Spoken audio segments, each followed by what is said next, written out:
I was given this trimmer to fix, and to be quite honest, I really enjoy working on these, but it surprises me when I had to fix these. I figured for all the money you spend on these trimmers that they would never have any issues ever. Either way, I just chalk it up to poor storage practices, and that's pretty much about it, but you still have to wonder just how much it's going to cost to fix it, mainly because it's an extremely expensive brand. Unfortunately, by the end of this video, you may not like what I end up doing.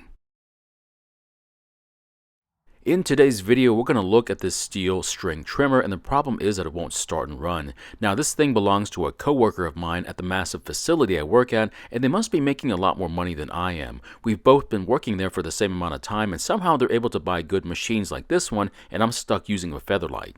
Now, I'm going to try and repair this string trimmer, but yours might be a little different, so this might not work on yours. So if things are not working out for you, like in the video, please ask about it, and I'll be glad to answer your questions.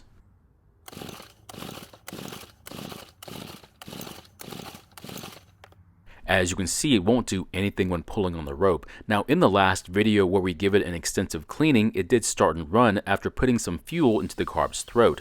What that tells me is that the engine and ignition system are both in working condition, but the carb or the fuel in the tank is the issue that's keeping it from starting. The first thing I want to do is to pour out the fuel that's in the tank. Now, this fuel should be the fuel that the owner is mixing and using on most of their two-stroke equipment. I want to see if it's stale or if it has any water in it. Now, my first impression is that I don't like the color of this oil, only because it makes it harder to tell if the gasoline is old, but after smelling it and looking at it in the jar, I don't think it's stale and there's no water in it either. So I don't think the fuel is the issue. Unfortunately, that means we have a lot of work on our hands now. After looking inside the fuel tank, I can see that there's a Stihl branded fuel filter inside the tank, which is great news. If you recall a few videos back, the aftermarket filters don't seem to fit the fuel lines very well and can cause some issues with the fuel. While I have the cover off the engine, I also want to remove and inspect the spark arrestor screen. Now, over time, depending upon how the trimmer is used, the engine can cause an excessive amount of carbon to be expelled, and the screen will sometimes get clogged and cause some terrible issues. Now, from the part I can see before taking it out of the muffler, it appears that it might be clogged with carbon, but after getting it free from the muffler, you can see that it's not clogged, but it does have quite a bit of carbon starting to collect on it. Now, even though it's not an issue right at the moment, it could be an issue later on in the season, so this would be a great time to clean it. Now, there are many different ways to clean the screen, but I prefer to use a torch. You can use a grill or even just a fire to do the same thing. If you don't want to use a torch, you could always try bathing the screen in carb cleaner or maybe even oven cleaner. Like I said, there's more than one way to do this job, so don't get hung up using a torch. After burning the carbon, I'll then use a wire brush to remove the ash and then reinstall it back into the muffler.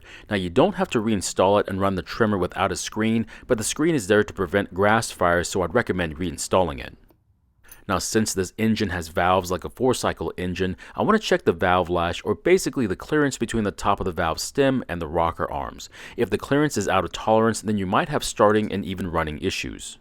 Now, for this part, we'll need to put the engine on top dead center, or basically when the piston is at the top of its stroke right after the intake valve is opened and closed. Now, there is an alternative to putting the engine to top dead center, or TDC, and that's to rotate the engine until one of the valves is fully open, at which point you would check the clearance on the other valve. However, I would use whichever method works best for you. Now, to check the clearance, you'll need to cut a 4,007-inch shim to fit in the opening. If it's too loose, you can tighten the nut on top of the valve, and of course loosen it if it's too tight. Now, the shim should just drag in the space between the rocker and the valve stem, and after checking this one, it turns out it's exactly where it needs to be, and the shim just slides through the gap with some resistance. After that, I'll then replace the valve cover and the bolt and then move on to the spark plug. Now, normally I wouldn't care too much about it, but since it looks to be a bit oily, I'm going to burn off the oil before reinstalling it. Yet again, there are probably other ways to clean the spark plug, such as using carb cleaner, but fire seems to work the best for me. After I'm done turning the oil into ash, I'll then use the brush again. Now, I don't expect it to look brand new, but I do expect it to have a lot less carbon on it. Now, while I'm here, I'm also going to check the gap on the plug as well, and we're looking for something close to 20 thousandths of an inch. Now, this one is about 21 thousandths, which is pretty close, so I'm not going to change it. But if you want to, you are more than welcome to give it a few taps to close the gap up. The next item, and the most important one, is to of course get the carb off the engine for an inspection, and this is when things get very interesting and also very disappointing. Now, this carb is not the most advanced one they've ever made, but it does its job very well. At least this one still has fuel adjustment screws, which on some of the newer ones are sadly missing. Now, this one kind of put up a fight, but after a bit of persuasion, it finally came loose, and now comes the fun part. Now, this carb isn't too special except for the large port at the bottom of the carb, which is for the impulse line that helps to work the pump inside the carb. If this part of the carb does not work, then it's very unlikely the engine is going to start and run. After removing the pumping section of the carb, we can see the main body of the carb. One of the most important parts is the round opening where the inlet screen is located at. If this screen is clogged with debris, then the carb will not be able to deliver fuel to the engine. However, this one looks to be clear, which is great news. The next part we need to inspect is this diaphragm. We want to see if the check valve flaps are parallel with the rest of the diaphragm, which it is. That means we can reuse it. However, this next part is the part you may not like. So on this type of carb, the impulse line helps to work the pumping section, and it has its own spring-loaded diaphragm in it. That means we need to get it out and see what kind of condition the diaphragm is in. Now, I'm not an expert in this area, so please don't jump on me all at once, but this diaphragm seems to be much too stiff to work the way that it should. That was made pretty clear, at least in my mind, by the test starts we tried earlier, where the engine didn't even try and start. As you can see, the diaphragm is very petrified, so much so that it will stay in whatever position you put it in. Now, I could try and rejuvenate it with my solution, however, I want to see what kind of condition the metering diaphragm is in first. If it's just as bad as the pumping diaphragm, I'm going to do something that most will not agree with, and that's to order an aftermarket carb. Of course, the reason why most are against this idea is because the aftermarket carbs are seen as low quality in comparison to an OEM carb, so why even bother choosing it then? The answer is, of course, money. An aftermarket carb is less than $20, while the OEM one is 3 times that amount. And unless you have a money tree in your backyard, that's a lot to pay for a part that does the same thing as the cheaper item. So as you just saw, the metering diaphragm was in terrible condition, just like the pumping diaphragm. So for me, that was a pass to order a new carb.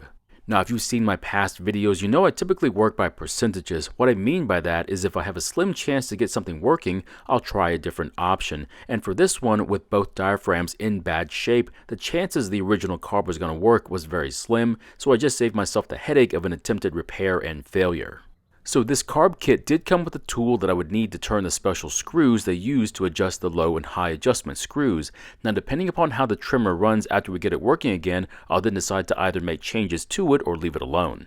Also, the last time I had to buy one of these cheap carbs, the impulse port on the carb was just a bit too low and was making contact with this part of the fuel tank, so hopefully we don't have that issue with this one. Now, the old gasket between the carb and the engine is still stuck to the old carb, so I'll just replace it with one that came in the kit.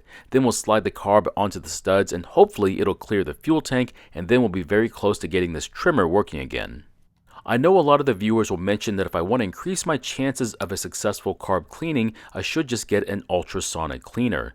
Now, even though I think they're great at cleaning things like jewelry and nuts and bolts, I do have some concerns about using them on something like a carb. So when cleaning a carb in an ultrasonic cleaner, you're trying to get dirt and old gummy fuel out of the fuel passages, but on the outside of the carb, you're still going to have some dirt and oil, especially if you didn't bother cleaning it first, thinking the ultrasonic was going to do the work for you. Then when you use the machine, loose dirt and oil might find its way in parts of the carb you may not want it in, so yes, you may get rid of the blockages, but you might make new ones if you're not careful. Basically, the ultrasonic might work, but it's not a guarantee either, and for me, getting a new aftermarket carb has yielded a very high success rate. Now, I'm not going to tell you which way is better, but in all my attempts, the one thing I try to avoid doing is having to keep trying to clean a carb with little to no success. So for me, if I clean it once and it doesn't work, I'll typically just bail on cleaning it.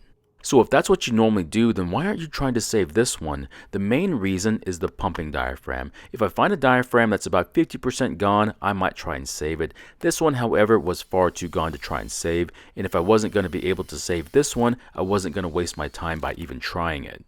The last items we need to install are the new air filter followed by the air filter cover. After that, we'll then put some fuel into the tank, purge the fuel system of any air, and then try starting it. Now, I probably should have put the old fuel back into the tank, but I kind of forgot about it, so my fuel will have to do. Once I get a few ounces of fuel in the tank, the first test is whether or not the purge bulb will fill up with any fuel. If the bulb doesn't get any fuel in it when pressing it, check the fuel lines or fuel filter for any issues. Ours is filling up nicely, so it's now time to choke the carb and try starting it.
So it started and ran fairly easily, and the only real issue was that the idle was set much too high on the new carb, but after a slight adjustment, we got it down closer to where it needed to be.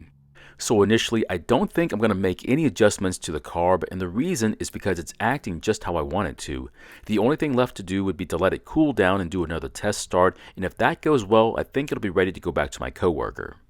I know a lot of the viewers who see this are not going to agree with my choice, mainly because this machine is a high quality one, but like I said, it's a money issue, and if you have the budget to get an OEM carb, then do it.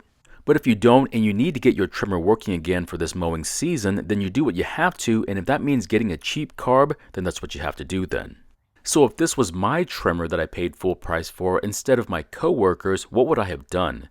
If you hadn't guessed it, it never would have gotten to this situation in the first place. But let's say I had to take a long 2-year vacation to a place I didn't want to be and then came back to it. What then? The answer shouldn't surprise you. I'm cheap. I'm going to get the aftermarket carb.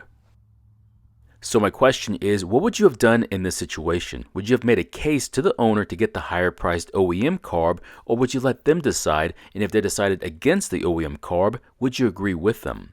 Remember, we can't all make the best choices, we can only make the ones that felt right at the time. Thank you for watching, I really do appreciate your time here. Please feel free to ask me any questions about this project or about your own projects, and I hope to see you in the next video.